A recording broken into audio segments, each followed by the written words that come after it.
नमस्कार, स्वागत है साहित्यिक झरोखा चैनल पर। आज हम करेंगे प्रेमचंद की कहानी शतरंज के खिलाड़ी के महत्वपूर्ण पात्र मिर्जा साहब और मीर साहब के चरित्र के बारे में जानेंगे। तो आइए देखते हैं।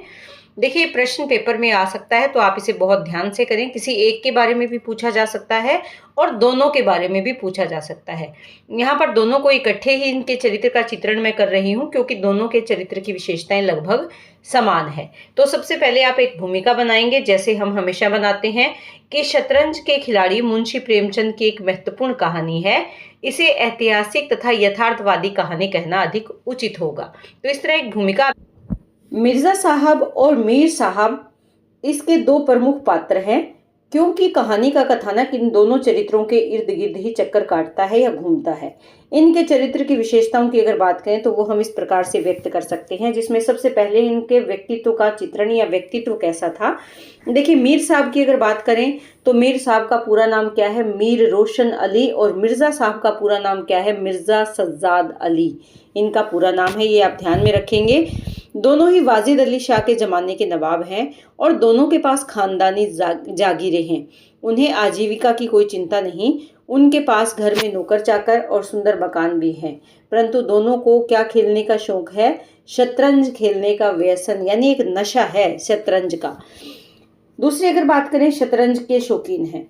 दोनों ही शतरंज खेलने के बड़े शौकीन हैं। जब वे शतरंज खेलने में लीन होते हैं तो उन्हें घर परिवार और भोजन की भी कोई चिंता नहीं होती। ऐसे लगता है कि दोनों की बुद्धि कुंठित हो चुकी है।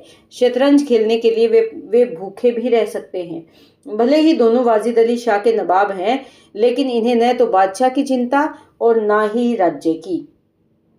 क्योंकि जब ये कहानी हमने पढ़ी थी तो उसमें हमने देखा था कि अंग्रेज की जो सेना है, अंग्रेजी सेना, वो वाजिद अली शाह को गिरफ्तार करके ले जा रही थी।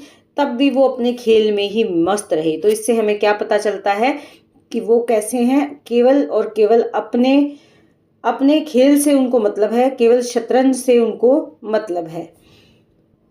यहाँ पर हम तीसरा पॉइंट क्या बनाएंगे? देश प्रेम का अभाव। देखिए, जब कहानी पढ़ी तो ये स्पष्ट है कि जब वहाँ के नवाब को बंदी बनाकर ले जाया जा रहा था, जो राज्य में अंग्रेज सेना थी वो बंदी बनाकर ले जा रही थी, लेकिन दोनों ने उस पर कोई प्रतिक्रिया नहीं दी। प्रेमचंद ने इस कहानी में इस बात को स्पष्ट किया है। दोनों नवाबों में वीरता का कोई कमी नहीं है, अभाव नहीं है, लेकिन उनमें न तो देशभक्ति थी और न ही राज्य के प्रति कोई भक्ति का भाव था। वे विलासिता और शतरंज के शिकार बन चुके थे। दोनों शतरंज के वजीर के लिए आपस में लड़ते हैं और प्राण दे देते हैं, परंतु देश की उन्हें कोई चिंता नहीं है। जब नवाब वाजिद अली शाह को वहाँ गिरफ्तार किया गया तब इनकी कोई प्रतिक्रिया नहीं थी। तो इससे भी हमें पता चलता है कि अपने देश के प्रति इनको कोई चिंता का भाव इनके चरित्र में कहीं विद्यमान नहीं है। उसके बाद जिद्दी, विलासी, लेकिन कायर नहीं है। जब कभी मिर्जा और मीर ने कहा सुनी हो जाती तो बाजी को उठा दिया जाता। बाजी यानी जो खेल रहे थे, और दोनों अपने अपने घरों की राह पकड़ लेते। परंतु दोनों बहुत ही जिद्दी और विलासी थे। भले ही शतरंज ने उनके विवेक को नष्ट कर दिया था, परंतु उन्हें कायर नहीं कहा जा सकता। एक दिन शतरंज खेलते समय दोनों में कहासुनी हो गई।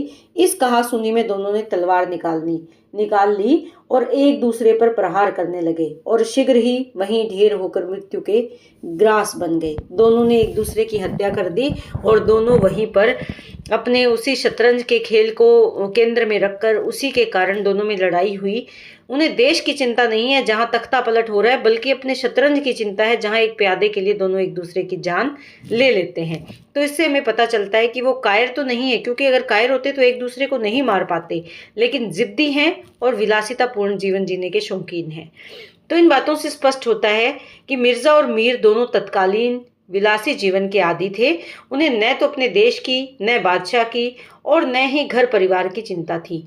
केवल शतरंज खेलना ही उनके जीवन का मुख्य लक्ष्य बन चुका था।